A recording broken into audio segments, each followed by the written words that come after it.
¿Seguro que ni una pregunta? Si ustedes no preguntan, pregunto yo, ¿eh? ¿Qué le gustó de lo que dice Weber? Max Weber. Pues que en un partido... ¿O no le gustó? ¿Se vale que diga, no, Weber no me convenció? Se puede interpretar como un conglomerado de personas o de individuos que tienden a hacer que su líder suba al poder y permanezca en él. Es una definición completa. Pues es muy claro. Muy bien. Pregunta, ¿les dan, me imagino, un break, bueno, perdón, un intermedio de unos 10 minutos para salir a tomar algo y ir al baño, ¿verdad? ¿Les parece que lo tomemos a la mitad del tiempo, de a las 7? Sí, maestro. Bueno, en esta revisión así de las características de un partido político, la primera, que es una organización durable. Pero dice, quedan excluidos planes, facciones o camarillas que desaparecen con su patrón o protector. O sea, quiere decir que el partido político como tal, no estamos hablando de cómo se comportan, porque alguien me pudiera decir luego en una lectura rápida, oye, pues ahí están describiendo el PRD, ¿no? Sí, sí, es que le iba a decir de las tribus. Bueno, que ahora ya están también los panistas también, ¿no? Entre calderonistas y morenistas. También ya. Y los priistas Y también, los ¿no? priistas desde siempre. Pero si ustedes ven lo que realmente quiere decir estas líneas, es que es una organización durable, donde no depende de un grupo por un líder. O sea, es como una organización donde los líderes ceden a una organización su influencia, se juntan y crean una institución, crean una organización que es durable, que esa organización no va a desaparecer porque murió uno de los líderes que lo fundaron. Maestro, en ese caso no se encontraría el problema del que usted acaba de comentar con AMLO, que prácticamente es la imagen fuerte. Si le llegara a pasar algo a él. Lo que pasa es que la organización durable, cuando depende del patrón o protector, desaparecería, teóricamente, porque Andrés Manuel no subordina su liderazgo a la organización, sino que él impone las directrices a la organización. Por lo menos eso es lo que se percibe. Sí, candidatura todo lo maneja. Una organización estructuralmente completa quiere decir que tiene jerarquías, tiene competencias, tiene funciones, y tan sencillo como ver que hay grupos que se encargan, por ejemplo, de la administración del partido, rentar el local, que el local esté bien equipado, que pagan la luz, el agua, el teléfono, etcétera, etcétera. Desde eso, que es lo más básico de organización de la institución, hasta aquellos que se encargan de la organización. Por eso, si ustedes ven, y cuando veamos las estructuras de los partidos, que hay un secretario de organización, un secretario de conflictos, un secretario de elecciones, un secretario de vinculación interinstitucional, ¿por qué? Porque hay una estructura y se dividen funciones y todos tienen una facultad que tienen que realizar. Competencias claramente establecidas. O sea, el secretario de Finanzas no anda viendo cómo se eligen a los candidatos. Eso es del secretario de elección. ¿Estás de acuerdo? Así es. ¿No? Sí, compañero. Adelante. Por eso es importante lo que hace Jesús mencionaba en cuanto a los estatutos, porque al final de cuentas, al haber una estructura, para alguien que va a ser, que se afine a este partido, obviamente no va en busca de un personaje, sino va en busca de una idea o de una ideología que ellos tal vez persigan, ¿no? Sí, ¿tú crees? Al estar estructurado, pues obviamente eso le da una base y obviamente difícilmente podría desaparecer. Sí, claro, en el plan ideal, ¿no? Pero ¿cuántos liderazgos no conocemos donde, por ejemplo, se enojan y se van del partido y se llevan a toda su clientela?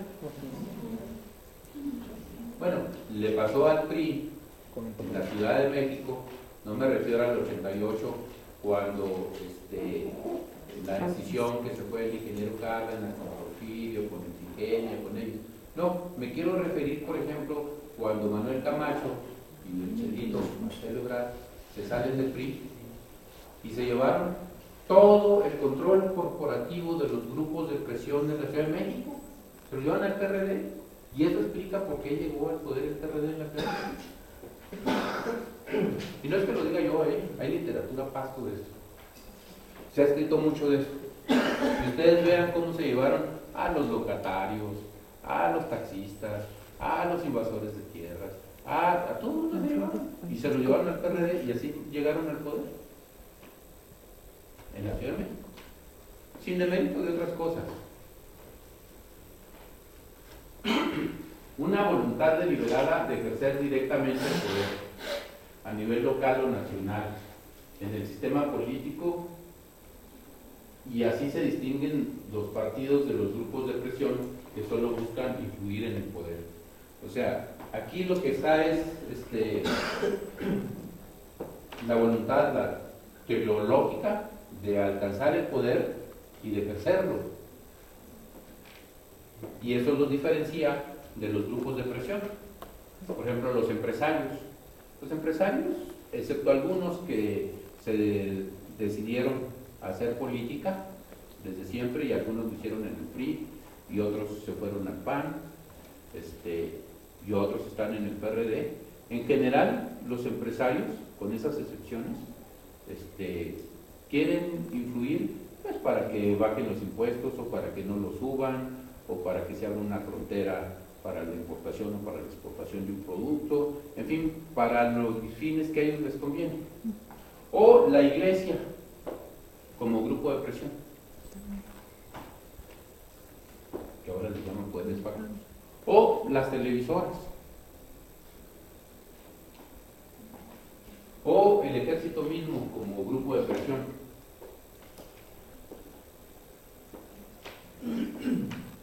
Y acá no, los partidos buscan alcanzar el poder y ejercerlo. Los otros solo quieren influirlo.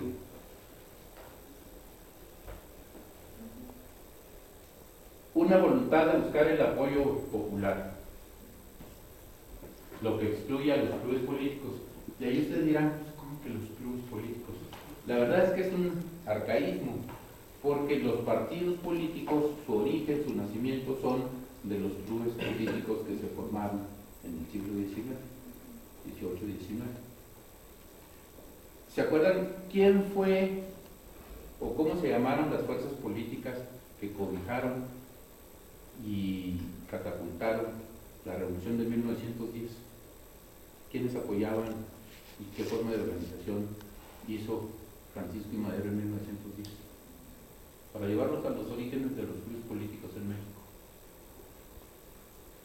Los Flores Magón, por ejemplo. No, ellos sí tenían un partido, el ellos Partido Liberal Mexicano, sí, y ellos pues eran de más eran un avanzada. partido. No, el Club Político Antirrelacionista. Ah, también.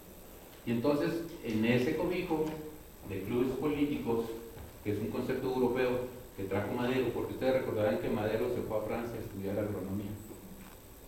Él también estudió empresas en Estados Unidos. Y entonces son los clubes políticos. Y así como va uno al club, ahora a nadar, etcétera, antes se juntaban que para hacer política, ¿no? Antes de que ya adoptaran el nombre de partido político. Y luego, la independencia orgánica y funcional de los partidos respecto del gobierno, que en nuestra experiencia mexicana habrá que recordar, para que vean que yo no vengo aquí a defender a ningún partido político, pues se decía que el PRI solo era la agencia de colocaciones del gobierno, ¿no? O sea, no había manera de distinguir en dónde empezaba el PRI y terminaba el gobierno o al revés. O sea, casi eran la misma cosa, ¿no? Y la oposición, que siempre criticó eso y se opuso a esas cosas y demás, cuando llegó la alternancia, y hablo de la alternancia en el gobierno federal, el PAN hizo lo mismo y peor. Y aquí mismo en la Ciudad de México vemos también cómo el gobierno de la Ciudad de México también interdepende. Hay una relación de interdependencia entre el PRD y el gobierno de la ciudad, ¿no? Y en los estados igual, ¿eh? Donde el PRI sigue manteniendo el poder, funciona igual, en donde está el PAN, y en donde está el PRD, el PRD.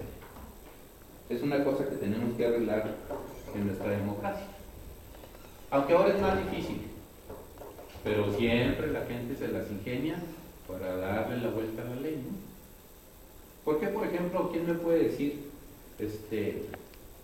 cada proceso electoral nos damos cuenta que violan la ley y volvemos a hacer modificaciones para reformar la ley para que no nos lo vuelvan a hacer? Así es, por ejemplo, en el 2006, pues el famoso voto por voto, inmediatamente después de ese conflicto, pues existe la reforma constitucional del 2007, legal 2008, en el cual se arreglan las cuestiones de la nulidad de las elecciones, ¿no? Y que cuando la diferencia entre el primer lugar y el segundo lugar sea de menos de un porcentaje decimal, entonces se abrirán todos los paquetes, ¿no? Y el voto por voto, casilla por casilla, ¿no? Sí, recientemente en el 2012 pues existe la cuestión del prorrateo en las cuestiones de los topes de campaña, ¿no? Porque, por ejemplo, un ejemplo así rápido que es donde se discutió mucho, es que los famosos cilindros, ¿no?, del Peña Nieto, pues eran de metal, ¿no?, y costaban 10, 15, 20 pesos. Los que compró el PRD le costaron 30 pesos y eran de plástico, ¿no? Y existe una cuestión fiscal en donde se le da la opción al partido de prorratear el 50% como ellos quieran a todos sus candidatos. Pues el PRI fue más listo y haciendo uso de ese mecanismo, pues le dejó el 1% al presidente Peña Nieto para que no rebasara los topes, y a Andrés se les daba el 20%, el 25% de todos esos gastos, y pues resulta ser que rebasó, sí violó los topes de campaña, exacto.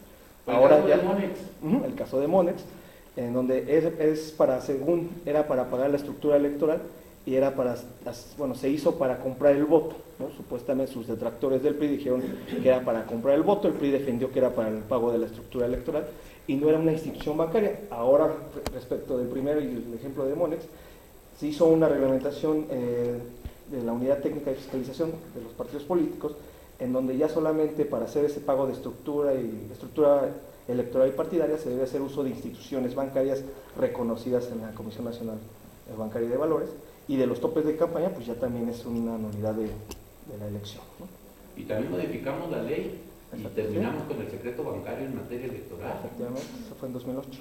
Y luego pusimos también la parte de ahora, que es una novedad, de la contabilidad en línea. En línea, el registro público. ¿Cómo le llaman? En tiempo real. En tiempo real son 3 días después de que emite la factura cualquier diputado, candidato.